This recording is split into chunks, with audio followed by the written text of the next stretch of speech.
Baik. Assalamualaikum warahmatullahi wabarakatuh. Waalaikumsalam warahmatullahi wabarakatuh. Alhamdulillahirabbil alamin. Hamdan yuafi ni'amahu wa yukafi majidah. Ya Rabbana lakal hamdu kama yanbaghi li jalali wajhika wa adami sultanik.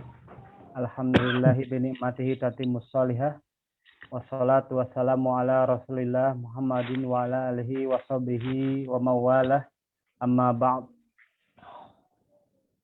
Alhamdulillah, pertama-tama mari kita panjatkan puji dan syukur kehadirat Allah Subhanahu wa taala yang atas nikmat karunia, taufik dan hidayahnya memberikan kesempatan kepada kita untuk insya Allah mengikuti kajian online bersama Majelis Taklim Ashabul Hijrah di malam hari ini. Insya Allah pada malam hari ini kita akan melanjutkan kajian mengenai Sirah Nabawiyah yang akan disampaikan oleh Ustadz Fahri Permana Hafizahullah Ta'ala. Tak lupa pula, semoga salawat serta salam senantiasa tercurah kepada suri tauladan kita Nabi Muhammad SAW, kepada keluarganya, kepada para sahabatnya, dan insya Allah kepada kita semua selaku umatnya. Bapak Ibu, para sahabat Majelis Taklim Ashabul Hijrah, sebelum mulai kajian, mungkin perlu kami sampaikan atau kami ingatkan kembali terkait dengan adab dalam menuntut ilmu ya. Yang pertama, insya Allah ini kita niatkan karena Allah, lillahi ta'ala, untuk mengkaji dan mencari faedah dari Sirah Nabawiyah yang akan disampaikan oleh Ustadz. Kemudian yang kedua, kita juga upayakan untuk khusyuk ya, fokus kepada kajian. Jadi mohon kepada Bapak Ibu mungkin untuk selama pemaparan materi dari Ustadz itu tidak mengaktifkan video atau mungkin speaker ya, kecuali nanti mungkin diberikan kesempatan oleh moderator atau dari panitia. Kemudian yang ketiga, kita coba ikat ilmu dengan mencatat ya. Nanti Bapak Ibu mungkin dipersilahkan juga untuk mencatat faedah-faedah yang disampaikan oleh Ustadz. Ya, dan yang ketiga, yang terakhir kita berupaya untuk bisa mengamalkan materi-materi atau faedah-faedah yang disampaikan oleh Ustadz dalam rangka kita menambah ibadah dan insya Allah nanti mungkin akan mendatangkan pahala juga dari Allah Subhanahu Wa Taala.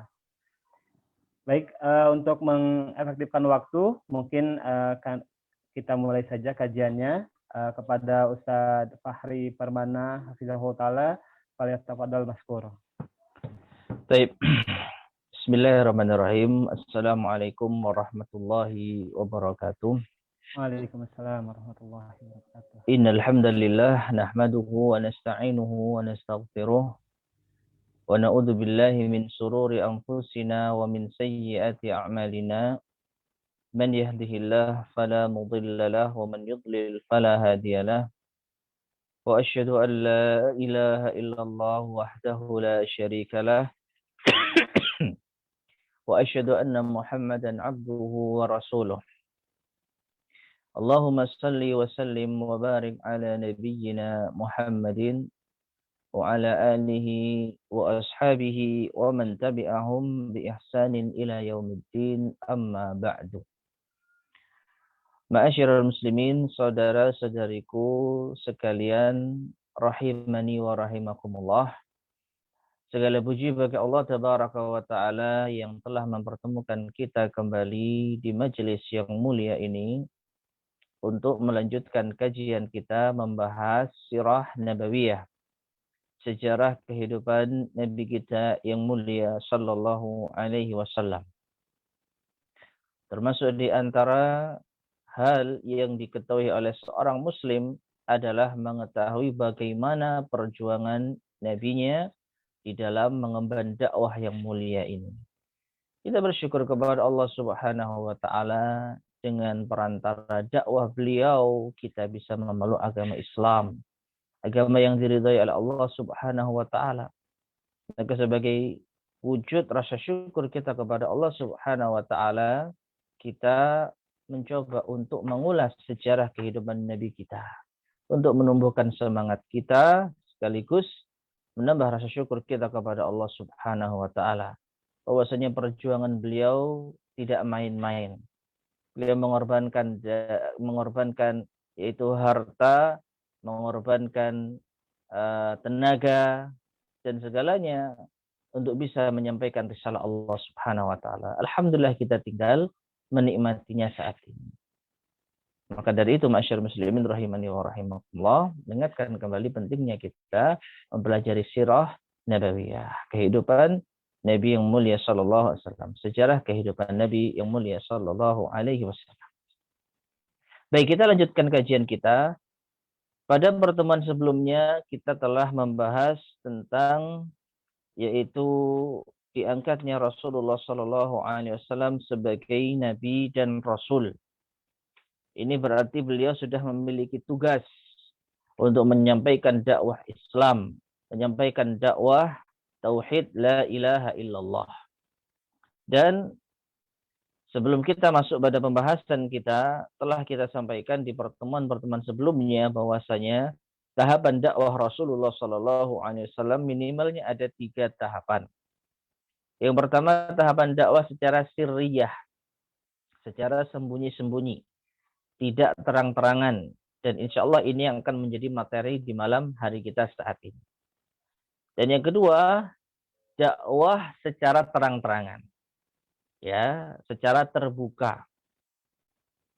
Dan ini nanti terjadi setelah tahun ketiga masa kenabian sampai seterusnya.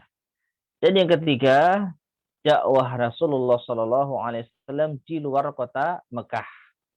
Dimulai dari dakwah beliau ke kota Taif, lalu selanjutnya beliau hijrah ke Madinah hingga Allah Subhanahu wa taala wafatkan beliau di kota Madinah An-Nabawiyah. Taib. Itu secara garis besar 3 tahapan dakwahnya Rasul sallallahu alaihi wasallam. Nah, sekarang kita masuk pada tahapan yang pertama, yaitu perjuangan dakwah Nabi sallallahu alaihi wasallam, dakwah secara sirriyah, secara rahasia. Ya, lebih tepatnya mungkin secara sembunyi-sembunyi, tidak terang-terangan. Karena juga bukan termasuk hal yang rahasia nanti pada akhirnya. Kita baca penjelasan dari penulis yang kita ambil dari terjemah kitab Ar-Rahiqul Makhtum. Tahapan dakwah sirriyah secara rahasia selama 3 tahun. Ya. Jadi kita sudah masuk tahun kenabian. Ya, sebelumnya kita sulit mengungkapkan tahun, ya. Yang jelas Rasulullah SAW di usia 40 tahun itu menerima wahyu. Adapun sebelumnya kita kesulitan untuk mengidentifikasi tahun, karena kita akan kaitkan dengan usia Nabi. Nabi ketika usia sekian tahun, beliau dibawa ke perkampungan perkampungannya Bani Sa'ad. Nabi setelah sekian tahun dibawa pulang kembali ke kota Mekah.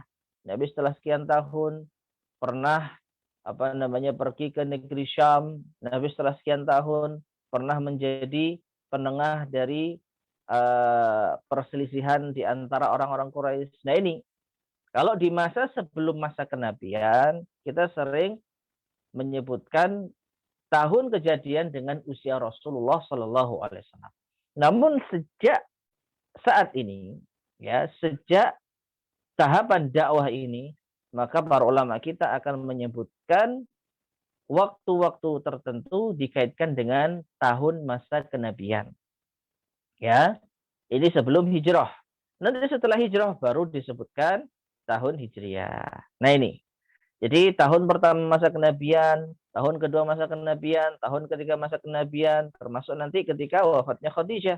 Wafatnya Khadijah yaitu ketika Rasulullah SAW atau ketika masa kenabian memasuki 10 tahun.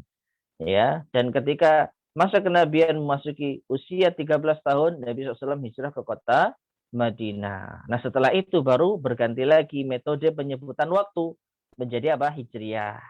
Ya, jadi termasuk di antara perkara yang cukup perlu untuk kita ketahui. Baik, kita mulai tahun pertama masa kenabian.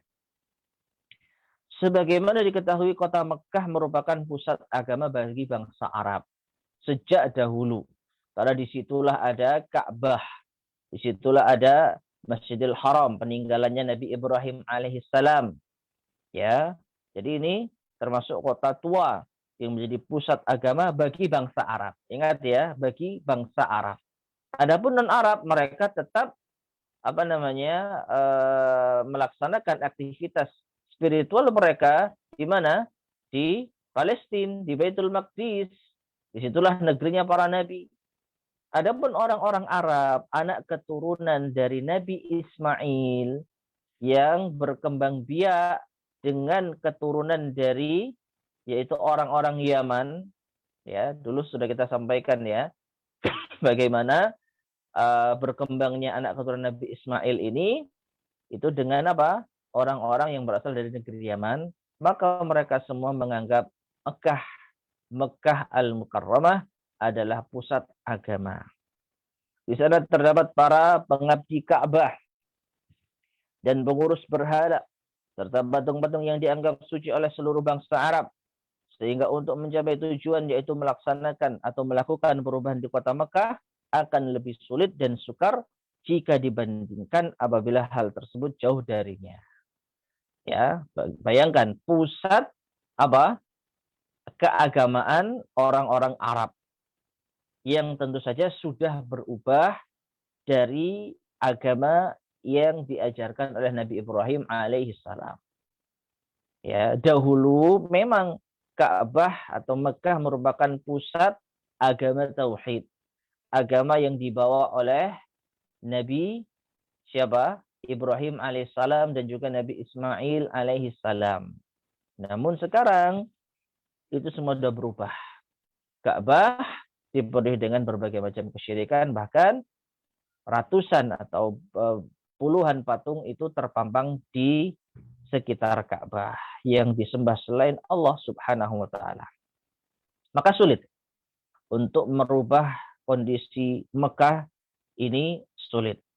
Karenanya dakwah membutuhkan tekad baja yang tak mudah tergoyahkan oleh beruntunnya musibah dan bencana yang menimpa. Maka adalah bijaksana dalam menghadapi hal itu memulai dakwah secara sirri, sembunyi-sembunyi, agar penduduk Makkah tidak dikagetkan dengan hal yang bisa saja memancing emosi mereka. Ya, jadi termasuk hikmah dalam kondisi seperti ini, dakwah itu tidak langsung terang-terangan. Ingat, Nabi Shallallahu Alaihi Wasallam belum sama sekali memiliki pengikut. Ya, beliau hanya beriman bersama dengan siapa? Istri beliau Khadijah radhiyallahu taala. Yang lain belum. Maka kalau seandainya beliau langsung tampil di hadapan manusia dan mengajak manusia untuk meninggalkan kesyirikan, maka perkaranya akan lebih berat. Oleh karena itu, beliau menempuh jalan yaitu sembunyi-sembunyi dalam berdakwah. Taib. Gelombang pertama atau angkatan pertama merupakan hal yang wajar bila yang pertama-tama dilakukan oleh Rasulullah Shallallahu Alaihi Wasallam adalah menawarkan Islam kepada orang-orang yang hubungannya dekat dengan beliau, keluarga serta sahabat-sahabat karib beliau. Mereka semua didakwahi oleh beliau untuk memeluk Islam. Beliau juga mendakwahi setiap orang yang memiliki sifat baik dari mereka yang beliau kenal dan mereka yang sudah mengenal beliau. Beliau mengenal mereka sebagai orang-orang yang mencintai Allah dan kebaikan, sedang mereka yang mengenal beliau Shallallahu Alaihi Wasallam sebagai sosok yang selalu menjunjung tinggi nilai kejujuran dan kesalihan. Taib, ya. Jadi, ma'asyiral muslimin rahimani wa rahimakumullah. Rasulullah Shallallahu Alaihi Wasallam meskipun sudah dikenal oleh khalayak ramai sebagai orang yang amin, orang yang amanah, orang yang siddiq, yang terpercaya, tetap saja beliau tidak menyampaikan dakwah ini secara terang-terangan ke seluruh pihak. Ya, ke seluruh pihak. Karena Rasulullah SAW tidak mengetahui bagaimana penyambutan mereka nanti kalau seandainya mereka didakwahi dengan dakwah yang menyelisihi keyakinan mereka. Oleh karenanya, termasuk hal yang masuk akal ketika Nabi SAW akan berdakwah, beliau mulai dari orang yang terdekat. Ya, orang yang sangat berpotensi untuk menerima dakwah beliau. Yang kenal beliau luar dalam. Ya, sehingga ketika beliau menyampaikan sesuatu yang tidak biasa, maka orang-orang tersebut minimalnya akan berpikir. Minimalnya akan menelaah, tidak langsung menolak. Karena hubungan yang sangat dekat dengan Nabi Shallallahu Alaihi Wasallam. Nah ini. Jadi beliau berdakwah kepada orang-orang terdekat yang diduga kuat pasti akan menerima dakwah Islam. Hasilnya, banyak di antara mereka yang tidak sedikit pun digerayangi oleh keraguan terhadap keagungan, kebesaran jiwa Rasulullah SAW, serta kebenaran berita yang dibawanya. Merespon dengan baik dakwah beliau. Ya, jadi hasilnya apa? Ternyata benar. Orang-orang dekat Nabi SAW sangat merespon dengan baik dakwahnya Nabi SAW. Nah, dalam sejarah Islam, mereka ini dikenal dengan sebagai as-sabiqunal awwalun. As-sabiqunal awwalun. As-sabiquna, orang-orang yang terdahulu, al-awwalun, yang awal masuk ke dalam agama Islam. Ya. Meskipun sebenarnya kata as-sabiqunal awwalun ini mencakup seluruh orang yang beriman kepada Rasulullah Sallallahu Alaihi Wasallam sebelum terjadinya Fathu Mekah. Ya, jadi as-sabiqunal awwalun sendiri itu ada tingkatannya. Tingkatan yang benar-benar as-sabiqunal awwalun tentu saja mereka para sahabat yang didakwahi pertama kali oleh Rasulullah Sallallahu Alaihi Wasallam. Yang nanti akan kita bahas sebentar lagi. Nah, setelah itu beliau berdakwah kepada khalayak ramai, ada yang menerima, ada yang menolak. Nah, yang menerima ini juga masuk pada jajaran as-sabiqunal awwalun yang kita jumpai di dalam Al-Qur'an. Ya. Sampai pun sahabat Nabi SAW yang baru beriman ketika Nabi sudah menjalani masa kenabian 10 sampai 13 tahun, ya, itu pun juga apa? Masuk kalangan as-sabiqunal awwalun. Makanya Allah sebutkan apa? Was-sabiqunal awwaluna minal muhajirin wal ansar. Dan as-sabiqunal awwalun, orang-orang yang terlebih dahulu masuk Islam dari kalangan muhajirin dan ansar. Muhajirin orang-orang yang beriman kepada Rasulullah SAW, penduduk asli kota Makkah. Al-Ansar, orang-orang yang beriman kepada Nabi SAW yang mereka tinggal di kota Madinah. Nah ini. Nah barulah setelah terjadinya Fathu Mekah pada tahun ke-8 Hijriah, orang yang masuk Islam setelah itu tidak dinamakan as-sabiqunal awwalun. Tidak dinamakan as-sabiqunal awwalun. Baik, jelas ya? Jadi as-sabiqunal awwalun secara umum itu adalah orang-orang yang masuk Islam sebelum terjadinya Fathu Mekah. Dan Fathu Mekah sendiri terjadi pada tahun 8 Hijriah. Jadi 13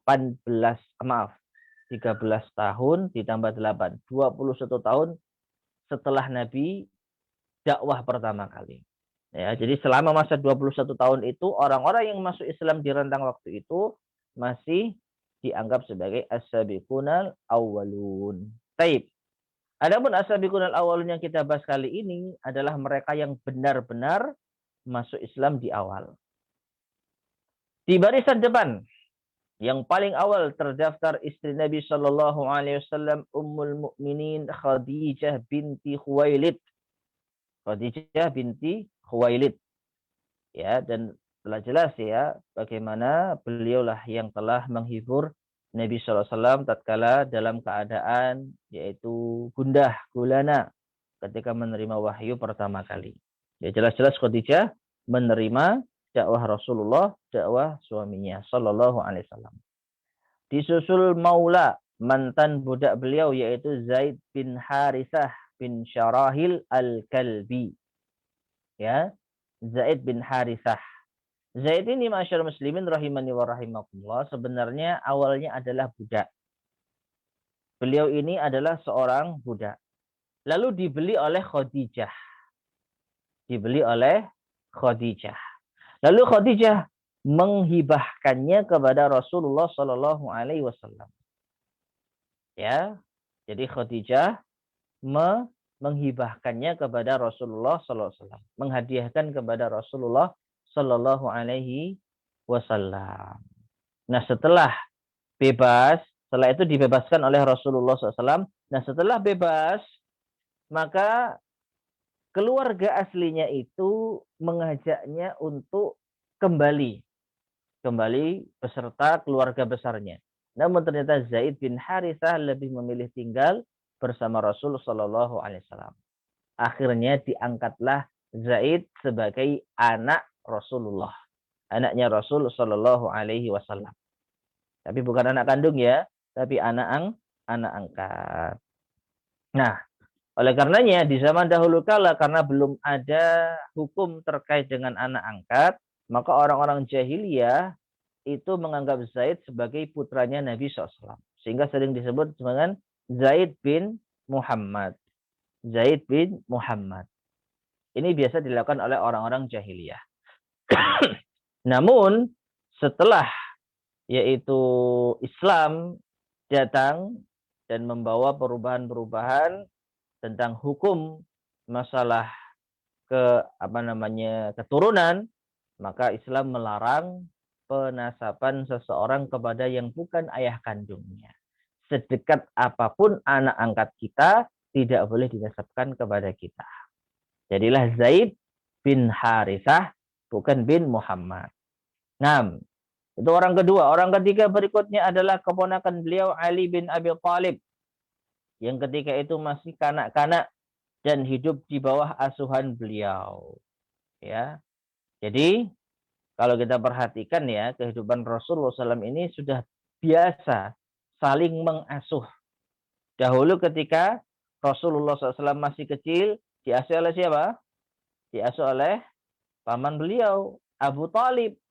Dan Abu Thalib sendiri punya anak namanya Ali. Nah ini, ketika Rasulullah SAW sudah dewasa, sudah berkeluarga, Abi Thalib punya anak namanya Ali, gantian anaknya Abu Thalib yang diasuh oleh Rasulullah Sallallahu Alaihi Wasallam. Jadi kebiasaan orang-orang Arab dahulu sudah biasa ya saling mengasuh. Rasulullah diasuh oleh Abu Thalib, gantian ketika Rasulullah sudah berkeluarga, anaknya Abu Thalib diasuh oleh Rasulullah Sallallahu Alaihi Wasallam. Nah, dan sekaligus Ali bin Abi Thalib ini yang nanti akan menjadi menantunya Rasulullah Sallallahu Alaihi Wasallam. Tapi saat ini belum. Saat itu belum. Karena Ali bin Abi Thalib masih kanak-kanak. Kemudian serta sahabat karib beliau Abu Bakar As-Siddiq radhiyallahu taala anhu. Mereka semua memeluk Islam pada permulaan dakwah. Perhatikan ya. Cuman hitungan jari. Berapa orang ini? Khadijah, Zaid, Ali, Abu Bakar. Cuman 4 orang. Cuman empat orang. Ya. Dan dari 4 orang ini siapakah yang paling pertama menerima dakwah Rasulullah sallallahu alaihi wasallam? Secara mutlak tentu istrinya, Khadijah. Jadi orang pertama yang menerima dakwah beliau adalah Khadijah. Setelah itu siapa? Setelah itu kita ingat ya kemarin ada pamannya Khadijah. Siapa itu namanya? Hah? Sampai lupa ya. Pamannya Khadijah yang awalnya beragama Nasrani. Bukhira bukan ya Ustaz? Bukan Buhaira. Bukan Buhaira.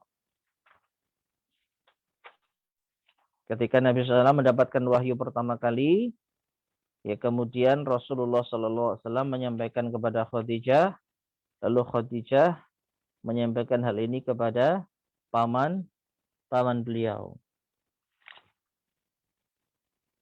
Waraqah ibnu Naufal. Naam, sahih. Waraqah ibnu Naufal.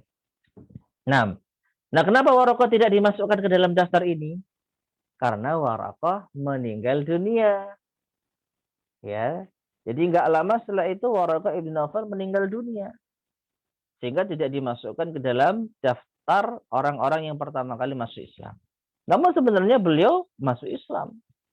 Beliau setelah mendapatkan berita dari Rasulullah SAW yang mendatanginya bersama dengan Khadijah, beliau menerima dakwah Islam. Buktinya apa?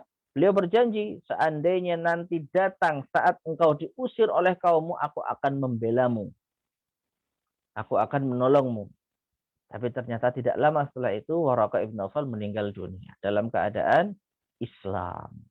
Nah, jadi belum sempat menerima dakwah Rasulullah yang nanti akan diperjuangkan. Baik.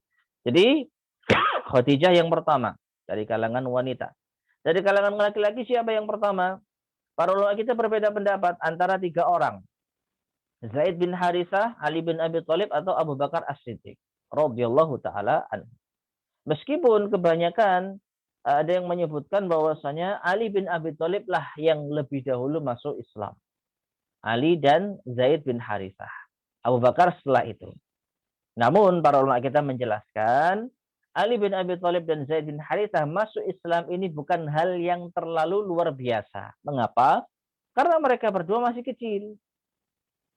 Ali dan Zaid bin Harithah ini adalah anaknya atau kalau Zaid bin Harithah anak asuhnya Rasul SAW. Kalau Ali bin Abi Thalib keponakan atau sepupu beliau yang diasuh oleh beliau. Jadi sudah hal yang wajar orang yang ikut hidup dengan kita itu mengikuti kita. Ya. Sedangkan Abu Bakar As-Siddiq sudah memiliki keluarga sendiri, tidak hidup di bawah kepengasuhan Rasulullah SAW. Sehingga meskipun katakanlah Ali bin Abi Thalib yang masuk Islam terlebih dahulu, tetap saja kedudukan masuk Islamnya lebih baik Abu Bakar As-Siddiq. Ya. Ketika dibandingkan kualitas agama dalam artian kualitas penerimaan dakwahnya Abu Bakar dan Ali, maka yang lebih baik tentu saja Abu Bakar As-Siddiq. Karena Ali bagaimanapun juga hidup di bawah kepengasuhan Rasulullah SAW. Nah, sedangkan Abu Bakar hidup sendiri. Nah ini. Taib.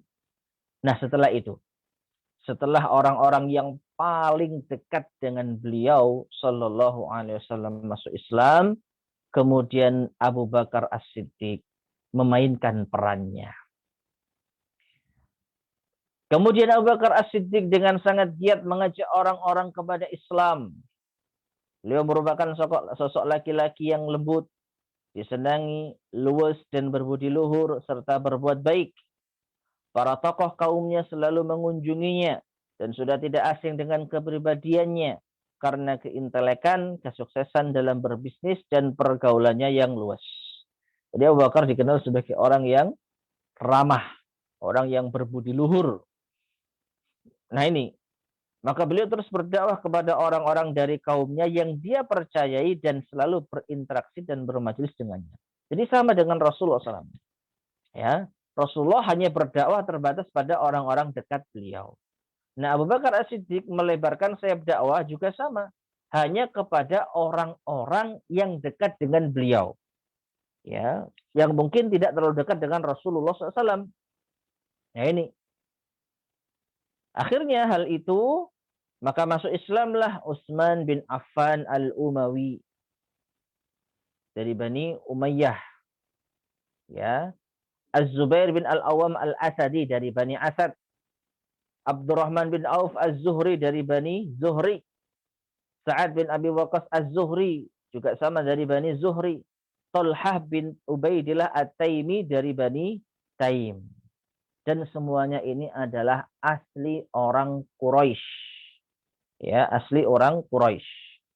Dan dulu pernah kita sampaikan, Quraisy itu adalah kakek Nabi Shallallahu Alaihi Wasallam di angkatan yang sekian. Kalau nggak salah keempat atau lebih ya. Nah itu Quraisy. Nah ini. Sedangkan penduduk Arab atau penduduk Mekah secara keseluruhan, kebanyakan itu anak Nabi Ismail alaihissalam yang sudah beranak pinak ya. yang sudah beranak pinak. Adapun Quraisy sendiri itu terbatas dan kebanyakan mereka adalah penghuni kota Mekah. Di luar kota Mekah maka bisa jadi sudah beda jalur nasabnya, bukan lagi Quraisy tetapi yang di atasnya. Wallahu a'lam bishawab.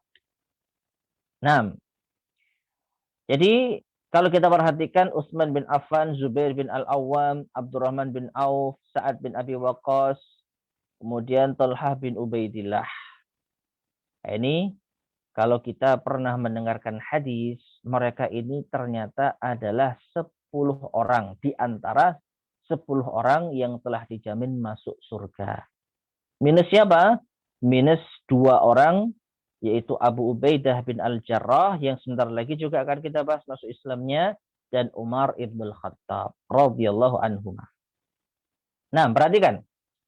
Jadi dari dakwahnya Abu Bakar masuk Islam berapa orang tadi?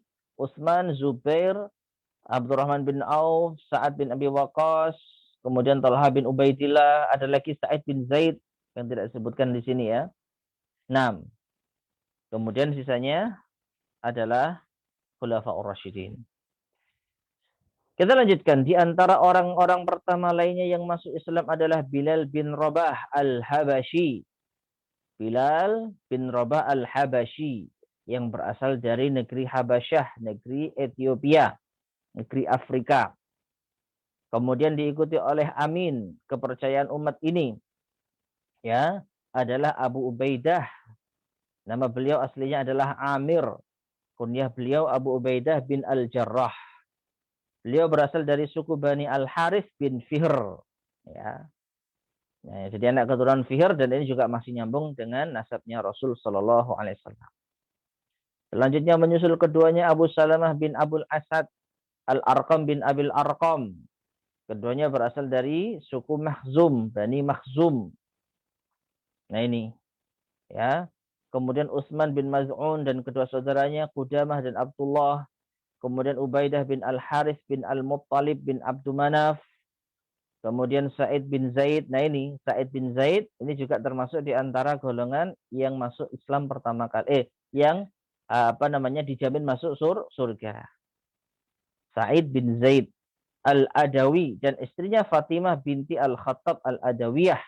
Siapa? Yaitu saudara perempuannya Umar bin Al-Khattab. Namun Umar bin Khattab belum masuk Islam. Perhatikan di sini ya. Perhatikan di sini.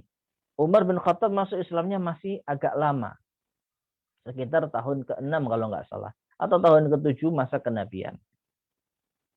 Tapi luar biasanya apa? Umar termasuk di antara para sahabat yang dijamin masuk surga. Ada 10 orang sahabat yang dijamin masuk surga. Nah ini. Yang 9 orang sudah masuk Islam di awal dakwah Rasul Shallallahu Alaihi Wasallam. Dimulai dari Abu Bakar tadi, kemudian Ali bin Abi Thalib, kemudian didakwai oleh Abu Bakar ada berapa orang tadi? Utsman, Zubair, Abdurrahman bin Auf, Sa'ad bin Abi Waqqas, Talhah bin Ubaidillah. Nah, ini sudah 7 orang. Ya, sudah 7 orang. Kemudian ditambah lagi Abu Ubaidah bin Al-Jarrah juga masuk Islam saat itu juga. Kemudian yang barusan kita sebutkan tadi Sa'id bin Zaid juga sudah masuk Islam. 9 orang yang telah dijamin masuk surga itu masuk Islam di awal dakwah Nabi SAW. Lah Umar ibn Khattab ini masih yang paling akhir. Ya, tetapi luar biasanya Umar bin Khattab peringkatnya langsung naik di tingkatan kedua setelah Abu Bakar As-Siddiq. Luar biasa Umar. Ya, masuk Islamnya agak belakangan, tetapi kedudukannya melebihi sahabat-sahabat yang lain. Tapi tetap di bawah siapa? Abu Bakar As-Siddiq radhiyallahu taala anhu. Nah, ternyata saudarinya Umar sudah lebih dulu masuk Islam. Umarnya apa? Belum. Bahkan Umar sempat menjadi orang yang sangat keras penentangannya terhadap kaum muslimin. Baik. Jadi setelah Sa'id bin Zaid dan istrinya Fatimah binti Al-Khattab, saudarinya Umar bin Khattab, Ada lagi Khabbab bin Al-Arat, Khabbab bin Al-Arat, Abdullah bin Mas'ud Al-Huzali, serta banyak lagi selain mereka. Nah ini, mereka itulah yang dinamakan as-sabiqunal awwalun. Dalam artian as-sabiqunal awwalun gelombang pertama. Karena as-sabiqunal awwalun sendiri tadi sudah kita sampaikan itu apa panjang masanya. 6. Dan mereka terdiri dari semua marga Quraisy yang ada. Bahkan Ibnu Hisham, pakar sejarah menjumlahkan lebih dari 40 orang. Jadi ada 40 orang. Yang tadi kita sebutkan itu hanya sebagian saja. Di antara tokoh-tokoh yang cukup terkenal. Yang lainnya, wallahu a'lam bishawab. Namun dalam penyebutan sebagian dari nama-nama tersebut masih perlu diteliti kembali. Baik, masyaallah muslimin rahimani wa rahimakumullah. Ya, kondisi ini terjadi selama 3 tahun. Jadi Nabi SAW berdakwah secara sir, secara perlahan-lahan, secara sembunyi-sembunyi. Maksud dari sembunyi-sembunyi itu beliau tidak terbuka. Jadi beliau datangi orang, disampaikan dakwah, diterima, alhamdulillah. Lalu apa? Bergabung dengan yang lain. Beliau belum melakukan hal ini secara terbuka. Di pasar, di atas bukit, di masjid, belum. Ini hanya lebih cenderung kepada personal saja. Jadi yang dimaksud sir itu bukan rahasia dalam artian yang tidak diketahui sama sekali ya, tapi lebih kepada pendekatan secara personal. Jadi Nabi mendatangi orang-orang tertentu, bukan pada kerumunan. Jadi door to door bahasa kita. Nah ini terjadi sampai 3 tahun. Dan yang disampaikan oleh Nabi SAW adalah ayat-ayat Al-Quran yang diturunkan sejak awal sampai berikutnya. Baik, kita lanjutkan, kita lewati, yaitu perintah sholat. Nah, perintah sholat. Ya. Di antara wahyu pertama yang turun adalah perintah untuk mendirikan sholat. Perhatikan ya, yang dimaksud sholat di sini bukan sholat yang diperintahkan saat Isra Mi'raj. Ini masih lama. Isra Mi'raj itu masih tahun ke-11, kurang lebih masa kenabian. Tahun ke-11 masa kenabian. Ya, itu sholat yang sudah sempurna, sholat 5 waktu. Adapun sholat yang diperintahkan oleh Allah Subhanahu wa taala di awal dakwah beliau ini ada beberapa versi. Ada beberapa penjelasan. Ya. Nah ini. Ada pendapat yang mengatakan bahwa yang diwajibkan saat itu adalah sholat sebelum terbit dan terbenamnya matahari. Jadi bukan 5 waktu. Jadi hanya sholat tapi tata caranya dan waktunya tidak seperti sholat sekarang. Al-Harith bin Usama meriwayatkan dari Zalur Ibnu Lahiyah secara mausul, artinya sambung, dari Zaid bin Harithah, bahwasanya pada awal datangnya wahyu Rasulullah SAW didatangi oleh malaikat Jibril. Lantas mengajarkan beliau tata cara berwudu. Maka tatkala selesai melakukannya, beliau mengambil secucuk air lalu memercikkannya ke kemaluan beliau. Nah ini di antara awal tata cara bersuci ya. Tapi wallahu a'lam bishawab, apakah di sini hadisnya sahih? Ya, saya kurang tahu. Demikian pula dalam hal ini Ibnu Majah juga telah meriwayatkan hadis yang semakna dengan itu. Demikian pula riwayat semisalnya dari Al-Barra bin Azib dari Ibnu Abbas serta hadis Ibnu Abbas sendiri. Hal tersebut merupakan kewajiban pertama. Intinya, sholat ya. Tapi sholat artinya sholat sudah diwajibkan oleh Allah kepada Rasul SAW. Paling tidak Allah mewajibkan sholat kepada Rasul SAW. Dan sholatnya belum sholat 5 waktu. Nah kemudian Ibnu Hisham menyebutkan bahwa bila waktu sholat telah masuk, Nabi SAW dan para sahabat pergi ke lereng-lereng perbukitan dan menjalankan sholat di sana secara sembunyi-sembunyi, jauh dari pandangan kaum mereka. Nah ini, ya, jadi apa? Sampai seperti itu. Ini menunjukkan Nabi belum dakwah secara terang-terangan. Abu Talib pernah sekali waktu melihat Nabi SAW dan Ali melakukan sholat. lantas menegur keduanya. Namun manakala dia mengetahui bahwa hal tersebut adalah sesuatu yang serius, dia memerintahkan keduanya untuk berketetapan hati, tetap sabar, artinya tetap ya sudah. Ya, Ali bin Abi Thalib dan Rasulullah SAW sholat dilihat oleh Abu Thalib, diingkari, bahkan ditentang. Tapi setelah Rasulullah SAW menunjukkan keseriusan bahwasanya ini memang perintah Allah dari agama Allah, maka Abu Thalib pun membiarkan dan menyuruhnya untuk apa? Ya sudah, pegang kuat apa yang kamu yakini sebagai kebenaran. Nah ini, jadi sekali lagi, yang tahu kegiatan kaum muslimin ini hanya terbatas orang-orang terdekat tertentu saja. Baik, selanjutnya. Kaum Quraisy mendengar perihal dakwah secara global. Ya. Meskipun dakwah pada tahapan ini dilakukan secara sembunyi-sembunyi dan bersifat individu secara personal, namun akhirnya perihal beritanya sampai juga ke telinga kaum Quraisy. Ya. Bagaimanapun mau disembunyikan, ada 40-an orang yang berbeda keyakinan pasti akan tercium juga. Ya. Kalau satu orang saja, Rasulullah misalnya sendiri yang masuk Islam, ya mungkin akan berhasil dirahasiakan. Ya mungkin saja akan tertutupi. Tapi ini Rasulullah ngajak orang. Meskipun hanya secara personal, tapi jumlah mereka cukup fantastis. 40 orang. Minimalnya itu, kata siapa tadi? Kata Ibnu Hisham. Pakar sejarah. Minimalnya 40 orang.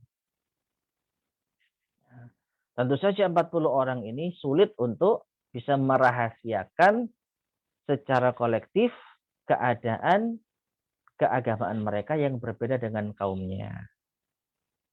Paling tidak ketika diajak untuk berbuat syirik kepada Allah, enggak. Ya, diajak untuk menyembah berhala, enggak. Nah, lama-lama orang pasti tahu. Dan hal ini memang diketahui oleh orang-orang Quraisy. Hanya saja mereka belum mempermasalahkannya. Lihat, orang-orang Quraisy sudah tahu gelagatnya Rasulullah SAW memiliki pengikut-pengikut yang jumlahnya puluhan tadi, tapi mereka nggak ambil pusing.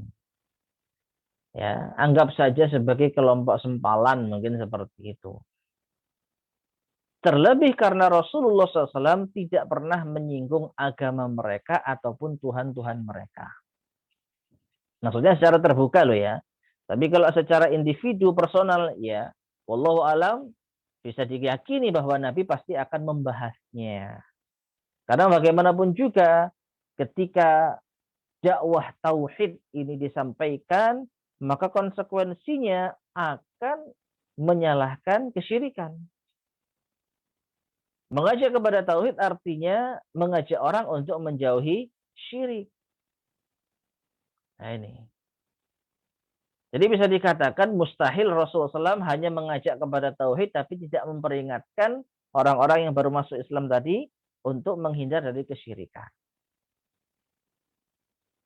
Jadi pahami ya. Jadi pasti Rasulullah menyampaikan tapi secara personal, tidak secara global, tidak secara terbuka. Nah, makanya orang-orang Quraisy tidak ambil pusing. Mereka biarkan saja Rasulullah mengajak orang-orang untuk masuk Islam. Karena secara terbuka Rasulullah tidak pernah menyinggung agama mereka ataupun Tuhan-Tuhan mereka. Nah, ini berlangsung selama 3 tahun. Ya, sementara dakwah masih berjalan secara sembunyi-sembunyi dan individu. Dalam tempo waktu ini terbentuklah suatu kelompok kaum mukminin yang dibangun atas fondasi ukhuwah, persaudaraan dan ta'awun, solidaritas serta penyampaian risalah dan pemantapan posisinya.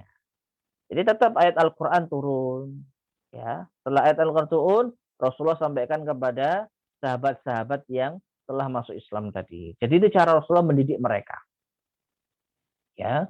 Jadi Nabi tetap merawat orang-orang yang baru masuk Islam tadi dengan ilmu. 6. Sampai akhirnya setelah tahun ketiga masa kenabian, turunlah wahyu. yang menugaskan Rasulullah SAW agar menyampaikan dakwah kepada kaumnya secara terang-terangan, yang dikenal dengan istilah jahriyah. Kalau sirriyah sembunyi-sembunyi, kalau jahriyah terang-terangan. Dan menentang kebatilan mereka serta menyerang berhala-berhala mereka. Menyerang dalam artian yaitu menyalahkan, ya. Karena Rasulullah SAW tidak menyerang menghancurkan. Ya, berhala-berhala masih bisa tegak. Rasulullah SAW tidak menghancurkan berhala. Hanya saja Rasulullah mengomentari yaitu keberadaan berhala-berhala mereka. Baik, sekarang kita masuk pada tahapan kedua, berdakwah secara terang-terangan.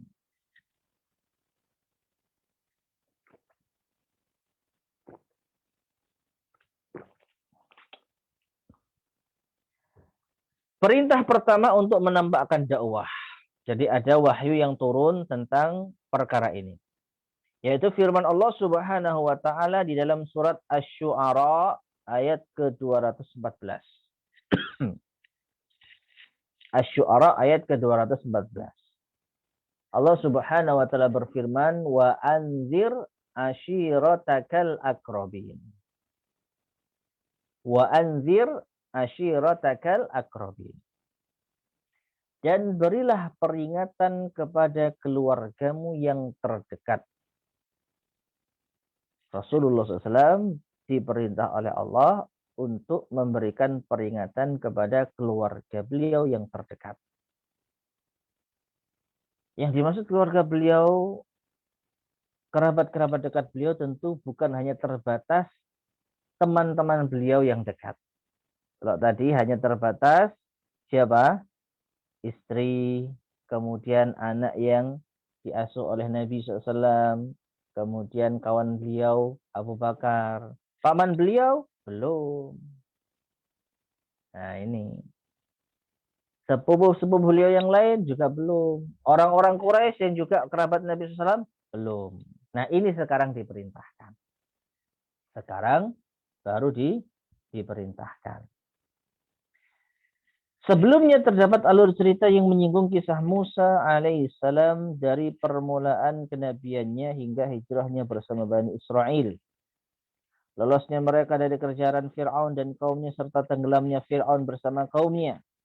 Kisah ini mengandung semua tahapan yang dilalui oleh Musa alaihissalam dalam dakwahnya terhadap Fir'aun dan kaumnya agar menyembah Allah. Artinya ini terkait dengan surat Asy-Syu'ara, ya. Jadi kandungan surat Asy-Syu'ara ini sebelumnya mengisahkan tentang Nabi Musa alaihissalam. Nah, baru pada ayat 214 ini diarahkan kepada Rasul Shallallahu alaihi wasallam. Dan juga setelah itu surat Asy-Syu'ara juga berisi tentang nasib-nasib yang dialami oleh para pendusta para rasul, di antara sebagaimana yang dialami oleh kaum Nabi Nuh, kaum Ad, kemudian kaum Samud, kaumnya Nabi Ibrahim. Nah, ini semua ada di dalam surat Asy-Syu'ara. Jadi surat Asy-Syu'ara ini secara umum berisi tentang hal itu. Nah, di ayat ke-214 ini yang diarahkan kepada Rasul Shallallahu alaihi wasallam. Nah, jadi seakan-akan Allah Subhanahu wa taala menurunkan surat Asy-Syu'ara ini sebagai gambaran global tentang perjalanan dakwah. Ya. Jadi bukan hanya engkau wahai Muhammad yang telah berdakwah kepada kaumnya. Dulu para nabi terdahulu juga telah berdakwah kepada kaumnya. Nabi Nuh alaihissalam, Nabi Saleh, Nabi Hud, Nabi Ibrahim, Nabi Lut, Nabi Syu'aib. Semua telah berdakwah kepada kaumnya. Dan mereka juga mendapatkan balasan atas apa yang mereka lakukan apabila mereka menolak dakwah para nabi tersebut. Nah, demikian pula sekarang saatnya kau Muhammad, wa anzir ashiratakal aqrabin. Berikanlah peringatan kepada kerabat-kerabat dekat-dekatmu. Akhirnya Rasulullah Shallallahu alaihi wasallam berdakwah kepada kerabat beliau. Setelah turun ayat tersebut, Rasulullah Shallallahu alaihi wasallam mengundang para kerabat terdekatnya, yaitu dari kalangan Bani Hashim.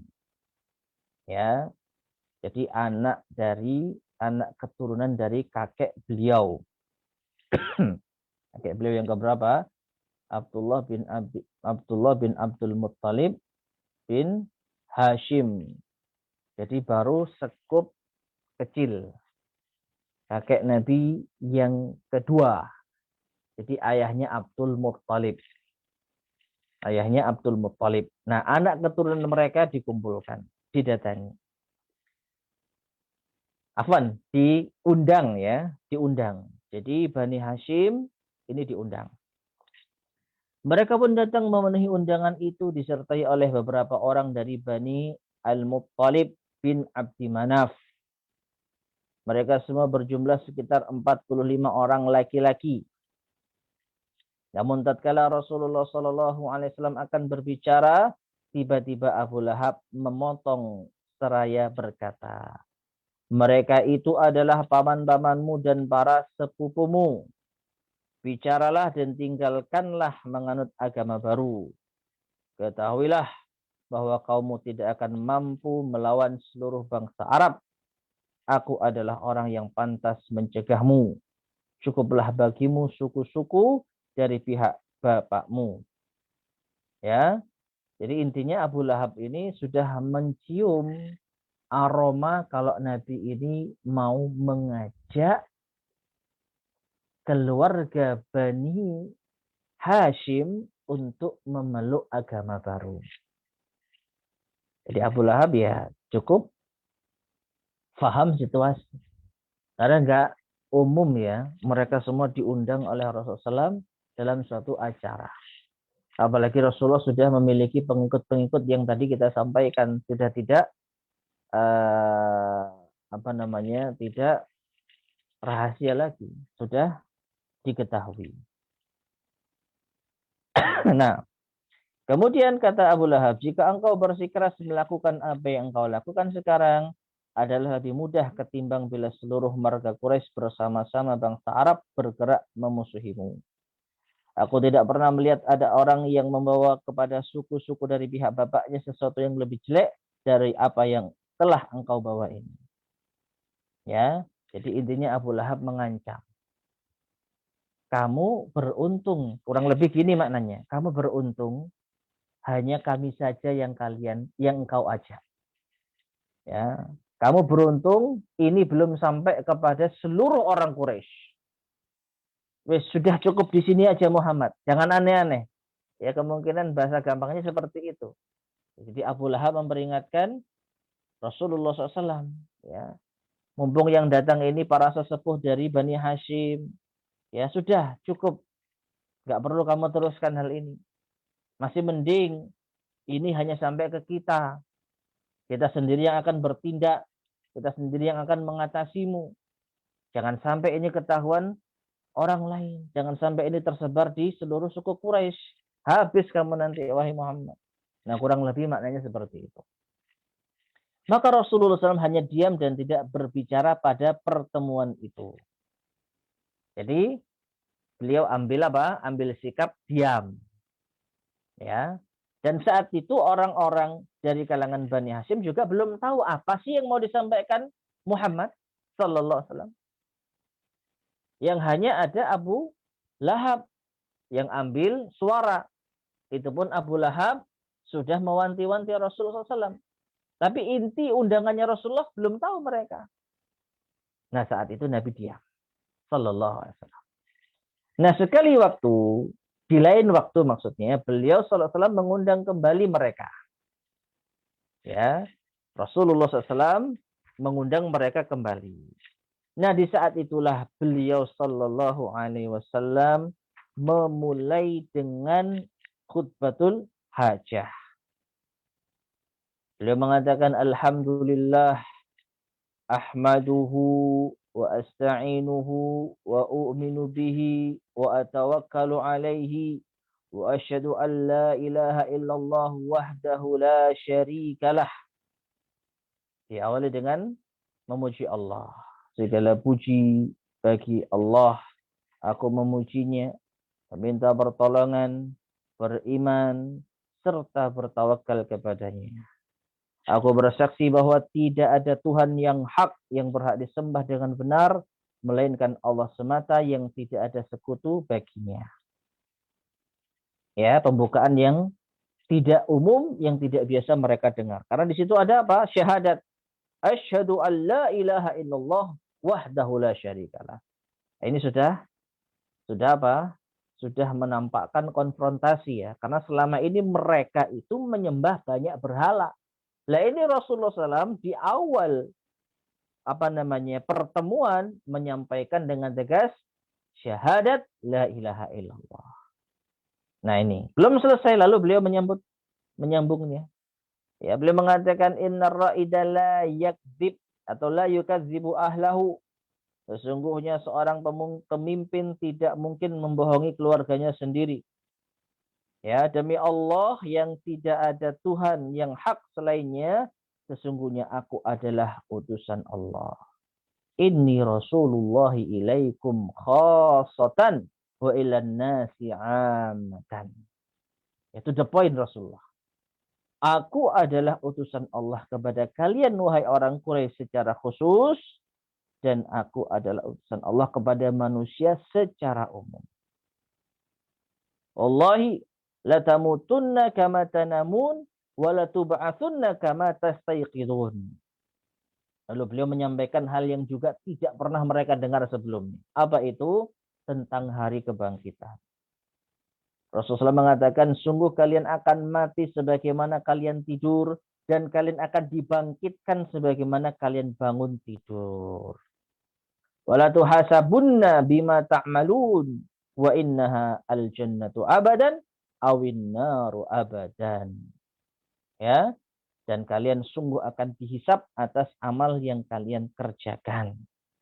Sesungguhnya hanya akan ada dua kemungkinan, surga yang abadi atau neraka yang kekal. Ya, jadi simple to the point. Dan di sini ada 2 poin yang sama sekali tidak dikenal oleh orang-orang Quraisy sebelumnya. Yang pertama tadi syahadat, dan yang kedua adalah iman terhadap hari akhir. Ya, syahadat la ilaha illallah dan iman terhadap hari akhir. Makanya kalau kita lihat hadis-hadis Rasulullah SAW, 2 perkara ini yang sering diangkat oleh beliau. Dalam berbagai macam konteks hadis. Ya, Rasulullah SAW bersabda, "Man kana yu'minu billahi wal yaumil akhir, falyakul khairan aw yasmut." Barang siapa beriman kepada Allah dan hari akhir, maka bicara yang baik atau diam. Dalam konteks yang lain, "Man kana yu'minu billahi wal yaumil akhir, falyukrim jarahu." Siapa yang beriman kepada Allah dan hari akhir, muliakanlah tetangganya. Dalam konteks hadis yang lain, man kana yu'minu billahi wal yaumil akhir, falyukrim dhaifahu. Barang siapa yang beriman kepada Allah dan hari akhir, muliakanlah tamunya. Banyak konteks hadis tetapi diiringi dengan man kana yu'minu billahi wal yaumil akhir. Karena memang 2 perkara ini yang menjadi hal yang bertentangan dengan adat kebiasaan masalah orang-orang jahiliyah.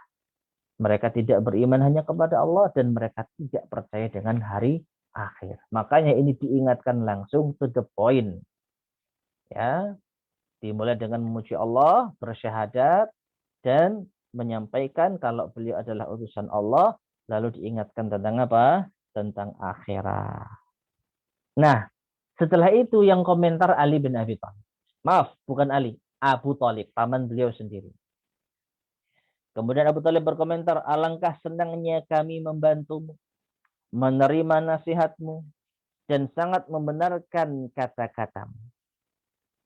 Mereka yang merupakan suku-suku dari pihak bapakmu telah berkumpul.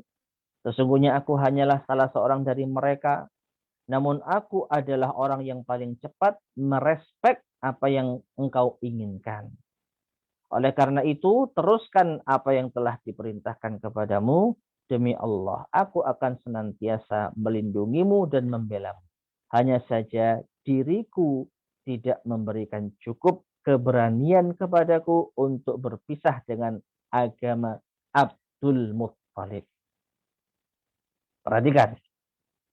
Ini indikasi awal dan nanti akan dibawa sampai akhir hayatnya.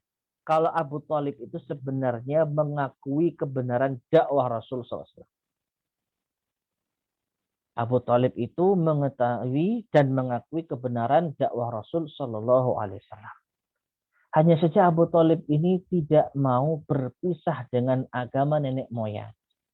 Tidak mau berbeda dengan kerabat-kerabat yang lain. Ya, jadi Abu Thalib ini setia kawan, solidaritasnya luar biasa terhadap agama nenek moyang. Karena kerabat-kerabat yang lain belum menentukan sikap, maka Abu Thalib tidak mau masuk Islam. Apalagi nanti ternyata kerabat-kerabat Rasul yang lain menolak dakwah Nabi SAW. Maka semakin apa? Teguhlah pendirian Abu Thalib untuk tidak masuk Islam. Meskipun beliau fair. Ya, apa yang disampaikan Muhammad masuk akal. Dan terlihat kebenarannya. Cuman ya saya belum bisa untuk meninggalkan agama nenek moyang. Teruskan kamu Muhammad. Aku akan mendukungmu dari belakang. Tapi untuk ikut agamamu saya nggak bisa. Nah ini yang tersirat dari ucapan Abu Thalib. Nah Abu Lahab. Ya Abu Lahab. Yang kemarin juga sudah berkomentar. Sekarang pun juga apa? Berkomentar. Abu Lahab berkata, demi Allah. Ini benar-benar merupakan aib yang besar. Ayo cegahlah dia sebelum orang lain yang turun mencegahnya. Turun tangan mencegahnya. Abu Thalib menjawab, demi Allah, sungguh selama kami masih hidup, kami akan membelanya. Baik. Jadi ma'asyar muslimin, rahimani wa rahimakumullah. Jadi di dalam keluarga Bani Hashim sendiri ada dua sikap. Sikap Abu Lahab dan sikap Abu Thalib. Abu Lahab dengan keras menentang dakwah Rasulullah SAW dan berharap agar Rasulullah SAW dicegah untuk menyampaikan lebih luas lagi. Ya, jadi sudah cukup di sini saja. Kita berikan Muhammad panggung untuk menyampaikan ya, dakwahnya. Selanjutnya jangan kita biarkan dia ngomong di hadapan Quraisy yang lain. Cegah dia. Nah, Abu Thalib tidak setuju. Biarkan saja dia menyampaikan. Ya, meskipun saya tidak masuk agamanya Muhammad, tapi biarkan saja dia menyampaikan. Jadi cukup fair. Kalau ada yang menghalang-halangi, saya akan bela. Nah, ini luar biasa ya. Jadi Abu Thalib dan Abu Lahab sama-sama tidak masuk Islam, tetapi beda sikap di dalam menyikapi dakwah Rasulullah SAW. Yang Abu Lahab bencinya luar biasa, yang Abu Thalib membela dengan penuh kesungguhan. Nah, seperti itulah. Dan ini akan senantiasa dibawa terus sampai keduanya meninggal dunia.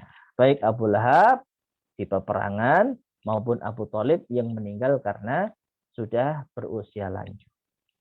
Nah, intinya ma'asyar muslimin rahimani wa rahimakumullah, awal dakwah Nabi Shallallahu Alaihi Wasallam kepada kerabat dekatnya dari kalangan Bani Hashim itu langsung to the point. Tidak pakai bertele-tele, langsung menyampaikan bersaksi la ilaha illallah, ya akui kalau aku utusan Allah dan kalian nanti akan dibangkitkan di alam akhirat. Ya, hendaknya kalian persiapkan hal itu. Nah, dan insya Allah pada pertemuan berikutnya kita akan lanjutkan aksi Nabi Shallallahu Alaihi Wasallam berdakwah di hadapan masyarakat yang lebih luas lagi yang ada di atas Bukit Sofa. Nah, jadi kesannya gimana ini? Ya kesannya Nabi SAW memulai dakwah secara terang-terangan ini juga perlahan demi perlahan. Keluarganya dulu, bagaimana respon mereka? Oh ternyata ada yang bela, ada yang menentang. Ya, maka Nabi terus melakukan apa? Perjalanannya, terus menyuarakan kebenarannya. Dan nanti tentu saja penentangannya lebih dahsyat lagi. Wong di dalam lingkup sederhana, lingkup keluarga dekat saja sudah ada yang menentang. Apalagi nanti keluar, yaitu lebih dari keluarga dekatnya. Sudah menjamah orang-orang Quraisy, tentu penentangan akan semakin dahsyat. Nah, wallahu ta'ala alam bissawab. Baik ma'asyar muslimin, para saudara-saudariku sekalian, Majelis Taklim Ashabul Hijrah yang semoga senantiasa dirahmati Allah Subhanahu wa taala. Mungkin kita akhiri kajian kita pada malam hari ini. Mudah-mudahan bermanfaat ya, dan kurang lebihnya saya mohon maaf. Baik, sebelum kita akhiri, barangkali ada yang mau disampaikan, silakan. Barakallahu fiik. Jazakallah khairan Ustadz atas materi yang telah disampaikan mengenai perjuangan dakwah Rasulullah di tahapan pertama yang secara sembunyi-sembunyi dan tahapan kedua secara terang-terangan Ustadz ya. Ini mungkin baru sebagian, insya Allah nanti kita akan lanjutkan lagi pada kajian berikutnya Ustadz ya. Insya Allah, insya Allah. Baik, Bapak Ibu, para sahabat Majelis Taklim Ashabul Hijrah, silahkan mungkin jika ada pertanyaan untuk Ikhwan bisa raise hand mungkin atau melalui chat juga, dan untuk akhwat bisa melalui chat.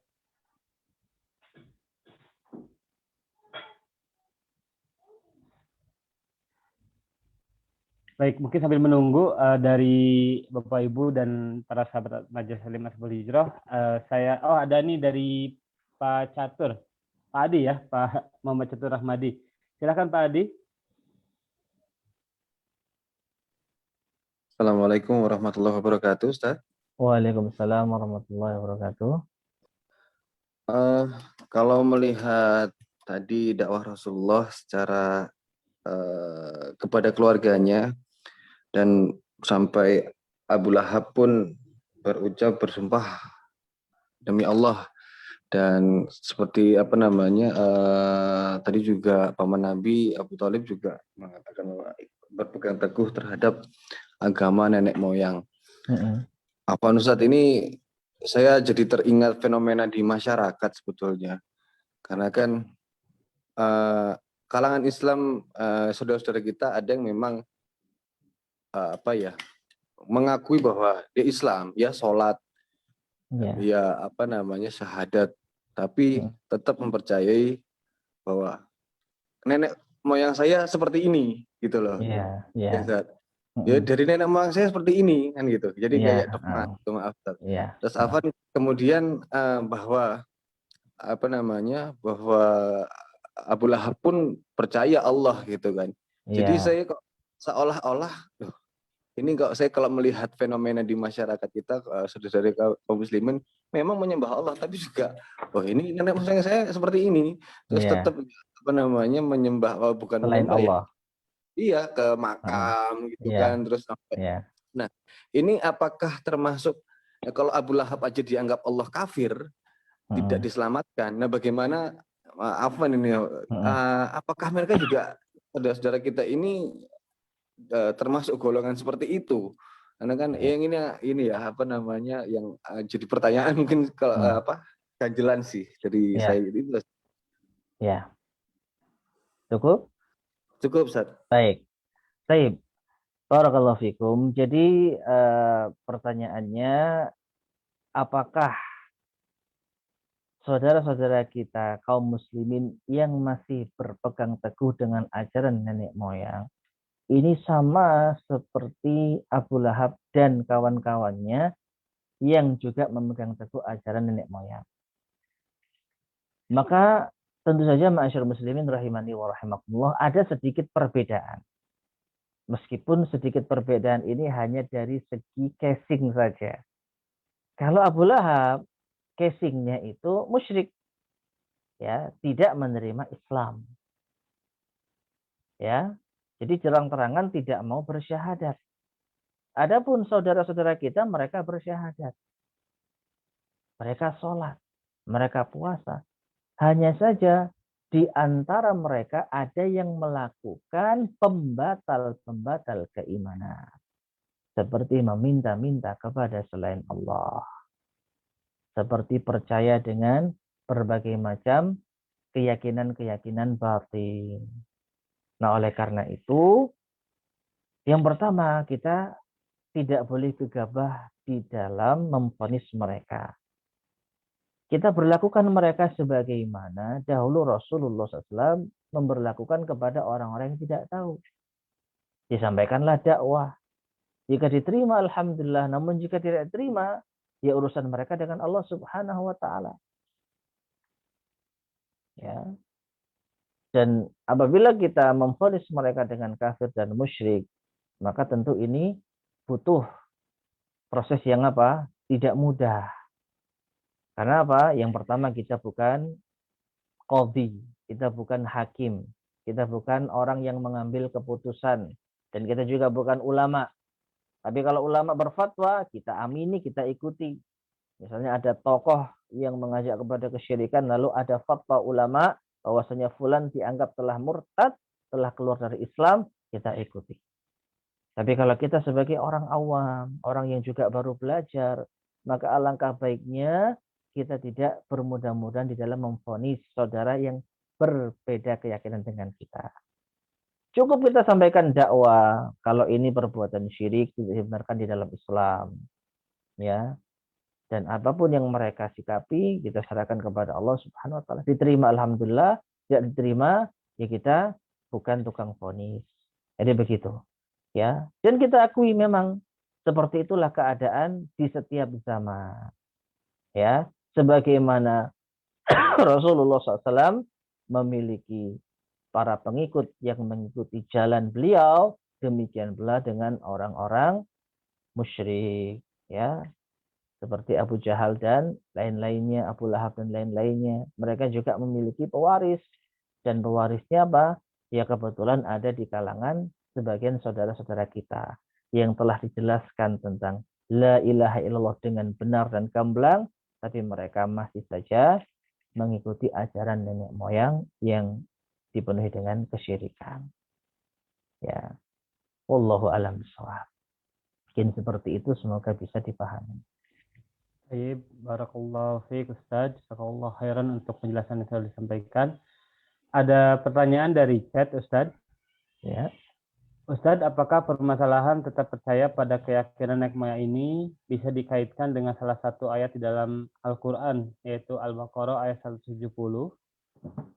Dan apabila, ini mungkin terjemahannya Ustaz ya, dan apabila dikatakan kepada mereka, ikutilah apa yang telah diturunkan Allah, mereka menjawab, tidak, kami mengikuti apa yang kami dapati pada nenek moyang kami melakukannya. Padahal nenek moyang mereka itu tidak mengetahui apapun dan tidak mendapat petunjuk. Apakah seperti demikian, Ustaz? Iya. Jadi memang seperti ini, ya, di dalam surah Al-Baqarah ayat 170, memang seperti ini keadaan siapapun yang ketika diajak untuk mengikuti kebenaran, alasan mereka adalah nenek moyang. Dan ini berlaku turun-temurun sekali lagi. Ya. Orang-orang yang ada di zaman Nabi SAW merasa mengikuti nenek moyang. Siapa nenek moyangnya? Siapa? Nabi Ibrahim alaihissalam. Yang itu sesuai dengan klaim mereka. Ya, mereka mengaku sebagai pengikut Nabi Ibrahim alaihissalam. Padahal Nabi Ibrahim tidak pernah mengajarkan kepada mereka kesyirikan. Ya, jangan salah. Jadi mereka ketika menolak dakwahnya Rasulullah SAW karena mereka merasa percaya diri telah mengikuti ajaran nenek moyang yang benar. Ajaran Nabi Ibrahim alaihissalam. Padahal mereka nggak sadar di antara jarak Nabi Ibrahim dan mereka itu sudah ada pemisah yang jelas. Dan dulu pernah kita sampaikan sejak kapan ajaran Nabi Ibrahim berubah drastis, dirubah oleh orang-orang yang jahil, orang-orang yang bodoh, dan itu mereka tidak sadar. Ya, generasi demi generasi taunya apa yang dilakukan oleh pendahulunya. Nah, demikianlah dengan sebagian saudara-saudara kita. Taunya mereka Islam ya seperti ini. Dan ketika sampai keterangan dari Al-Quran dan As-Sunnah, mereka enggan menerimanya. Alasannya apa? Bal, kata Allah Subhanahu wa taala, ya, mereka dalam hal ini mengikuti nenek moyang mereka. Bal nattibi'u ma alfaina alaihi abaan. Bahkan kami cukup mengikuti apa yang telah disampaikan oleh nenek moyang kami. Nah, jadi bisa kita simpulkan di antara senjata pamungkas mereka ketika menolak dakwah adalah alasan mengikuti ajaran nenek moyang. Ini telah dilakukan oleh orang-orang Quraisy dan ini juga diwarisi oleh sebagian saudara-saudara kita yang semoga Allah berikan mereka petunjuk. Amin. Saya Ustaz, syukran, jazakallah khairan. Silahkan Bapak Ibu, mungkin masih ada pertanyaan yang ingin sampaikan kepada Ustaz, dipersilahkan. Kalau tidak ada, mungkin afwan dari saya, Ustaz boleh ya? Monggo silakan, semoga bisa. Baik Ustaz, terkait tadi untuk yang asabiqunal awalun ya Ustaz ya. Apakah afwan mungkin kalau secara teknis apakah juga ada semacam prosesi gitu ya Ustaz atau apa upacara apa maksudnya ya semacam pembaiatan ya semacam itu, jadi mengucapkan syahadat kemudian disaksikan oleh Rasulullah seperti itu atau bagaimana Ustaz ya? Dan kemudian mungkin apa nih Ustaz kaitannya dengan, mohon maaf ini juga pengalaman pribadi Ustaz. Dulu waktu kuliah itu ada juga yang semodel itu gitu mungkin ya, apakah memang itu benar atau tidak Allah alam, saya kurang tahu juga. Tapi waktu itu memang pada saat saya mengikuti pengajian itu saya diminta untuk mengucapkan 2 kalimat syahadat kembali gitu seperti itu Ustaz. Untuk disaksikan oleh mereka sebagai bentuk katanya ini pengesahan kalau sudah masuk Islam gitu. Pada itu saya sudah kuliah waktu itu. Iya. Pentahbisan gitu ya. Ditahbiskan. Baik. Jadi apakah ada prosesi syahadat dan sebagainya? Tentu saja ada. Namun ya tidak semua ini dikisahkan dan diriwayatkan bagaimana proses mereka bersyahadat. Nanti ada saatnya dalam kisah-kisah masuk Islamnya sahabat yang lain akan dikisahkan. Seperti Umar bin Al-Khattab, ya nanti akan dikisahkan. Bahkan cukup dramatis bagaimana beliau masuk Islam. Ya, ada prosesi syahadatnya juga. Ya, demikian pula ketika masuk Islam sebagian sahabat Ansor. Ya, di tahun ke-13 masa kenabian setelah adanya Bai'at Aqobah. Nah, ini nanti juga ada bagaimana mereka itu bersyahadat, kemudian bahkan mereka disuruh untuk mandi sebelumnya. Nah, ini ada. Cuman di awal-awal pembahasan kita tidak disampaikan secara seluruhnya. Namun yang jelas ada. Ya. Namun apakah selalu diiringi dengan baiat? Ini tidak. Ya. Apakah selalu diiringi dengan baiat? Tidak. Tidak semua kaum muslimin itu diperintahkan untuk membaiat Rasulullah Shallallahu Alaihi Wasallam. Dan tidak setiap masuk Islam itu ada baiatnya. Baiat itu secara makna artinya janji setia. Dan ini dilakukan Nabi SAW dalam keadaan-keadaan tertentu. Contohnya ketika Nabi membaiat yaitu orang-orang Madinah yang baru masuk Islam yang dikenal dengan baiat Al-Aqobah. Ini kaum muhajirin nggak ikut baiat. Karena terbatas janji setia mereka yang mereka ikrarkan di hadapan Rasulullah untuk tidak berbuat syirik, untuk tidak berzina, untuk tidak bermaksiat dan lain sebagainya. Nah ini, ya. Jadi Allah alam bisawab, apakah setiap masuk Islam itu ada baiatnya?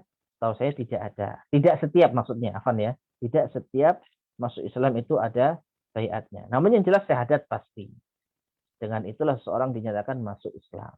Nah, adapun pengalaman pribadi Pak Iman, Allah alam bisawab, saya tidak tahu ya. Pembaiatan semacam apa. Yang jelas saat ini setahu saya tidak ada pembaiatan. Nanti saat Imam Mahdi telah disepakati kemunculannya oleh seluruh umat Islam, tidak ada satupun yang berbeda pendapat, disitulah kita akan membaiatnya. Ya, karena yang namanya baiat itu hanya kepada waliul amr, kepada bahkan imam besar, imamnya kaum muslimin. Dan imamnya kaum muslimin yang disepakati bersama sesuai dengan hadis-hadis sahih adalah Imam Mahdi. Kapan beliau muncul? Nanti ada saatnya. Yang jelas ketika beliau muncul, tidak ada satupun yang berbeda pendapat. Nah, sekarang kita lihat keadaan umat Islam. Di sana muncul baiat ini, itu baiatnya nggak sah. Nah, kan? Muncul lagi kelompok ini membuat baiat sendiri. Yang sana, saya nggak mau terima, buat kelompok lagi. Nah, kalau seperti ini keadaannya, jelas ini bukan Imam Mahdi. Kalau bukan Imam Mahdi, maka tidak perlu kita ikut baiat siapapun dia, kelompok apapun. Ya, dan ini wajib untuk kita perhatikan karena dari jalur inilah kebanyakan terjadi kerusakan yang mengatasnamakan Islam, tapi ternyata mereka berafiliasi kepada jaringan-jaringan teroris. Ya, dikhawatirkan seperti itu. Baiat satu-satunya hanya kepada Imam Mahdi. Dan itu terjadi ketika semua umat Islam nggak ada yang berbeda pendapat. Maka dari itu patokannya itu. Kalau sampai ada baiat yang tidak diakui oleh orang lain, nah berarti dipertanyakan. Ya bahkan dalam hadis yang lain Rasulullah SAW dengan tegas, kalau ada dua imam yang dibaiat, bunuh salah satu di antara keduanya. Nah ini, ya sekarang masa kita mau memperlakukan ini? Ada banyak yang mengadakan baiatnya, lalu siapa yang mau kita ikuti, siapa yang mau dibunuh kalau seperti ini caranya? Ya, maka dari itu kita sebagai umat Islam hendaknya waspada kalau ada yang mengajak baiat. Ya, baiat itu janji setia, artinya kita hidup mati ya di bawahnya itu. Kalau kita melanggar kita akan dihukum. Maka ini nggak main-main. Nanti ada saatnya sekali lagi ketika seluruh kaum muslimin dengan berbagai macam komponen-komponen umat yang ada telah bersepakat untuk membaiat satu orang, baru kita ikuti. Selain itu, maka kita gigit agama Islam ini dengan gigi geraham kita meskipun banyak dimusuhi. Nah, seperti itu. Allahu a'lam bishawab. Baik, barakallahu fiik Ustaz, jazakallahu khairan untuk penjelasan yang telah disampaikan. Sepertinya sudah tidak ada pertanyaan lagi Ustaz. Baik. Mungkin sebelum diakhiri ada kesimpulan atau mungkin nasihat yang disampaikan oleh Ustaz kepada kami Ustaz. Baik. Ya, jadi ma'asyiral muslimin rahimani wa rahimakumullah, kita telah yaitu mempelajari dan membaca bagaimana perjuangan dakwah Rasulullah Shallallahu Alaihi Wasallam yang dipenuhi oleh lika-liku ya. Jadi beliau Shallallahu Alaihi Wasallam ketika berdakwah kepada umatnya, kepada keluarga beliau, beliau langsung to the point. Beliau tidak bertele-tele dan beliau hanya menyampaikan. Perhatikan, beliau hanya menyampaikan. Tugasnya Nabi itu hanya menyampaikan. Ketika diikuti, alhamdulillah. Ketika tidak diikuti, maka itu urusan dengan Allah Subhanahu wa taala. Urusannya dengan Allah Subhanahu wa taala. Maka demikian pula yang harus kita lakukan. Tatkala kita memiliki kebenaran yang kita yakini dasarnya, yang kita pegang ya dengan kuat, maka kita sampaikan apa adanya. Adapun bagaimana reaksi orang ini bukan urusan kita. Nah, inilah yang harus kita lakukan. Jangan malu untuk menyampaikan kebenaran, tentu sesuai dengan tempat dan kondisi. Ya, adapun reaksi manusia kita serahkan kepada Allah Subhanahu wa taala. Karena tugas kita hanya menyampaikan, bukan menghakimi, bukan memaksa. Wallahu a'lam bishawab. Baik, ma'asyiral muslimin, jamaah Majelis Taklim Ashabul Hijrah yang semoga senantiasa dirahmati Allah Subhanahu wa taala. Kita akhiri kajian kita di malam hari ini. Mudah-mudahan bermanfaat. Kurang lebihnya saya mohon maaf. Subhanakallahumma bihamdika asyhadu an la ilaha illa anta astaghfiruka wa atubu ilaik. Alhamdulillahirabbil alamin. Assalamualaikum warahmatullahi wabarakatuh. Waalaikumsalam warahmatullahi wabarakatuh. Waalaikumsalam. Ustaz Ahri Permana Hafizahullah Ta'ala, dan kami ucapkan terima kasih juga untuk Bapak Ibu, para sahabat Majelis Taklim Ashabul Hijrah yang sudah mengikuti kajian dari awal sampai dengan akhir. Kami dari moderator mungkin mohon maaf jika ada perkataan yang kurang tepat dan ada kehilapan-kehilapan yang kami lakukan selama kajian ini berlangsung. Semoga Allah Subhanahu wa taala memberikan taufik dan hidayah kepada kita semua untuk bisa mengamalkan dan terus mengikuti kajian yang diadakan oleh Majelis Taklim Ashabul Hijrah ini. Baik, kami akhiri kajian malam hari ini. Terima kasih. Assalamualaikum warahmatullahi wabarakatuh. Waalaikumsalam warahmatullahi wabarakatuh.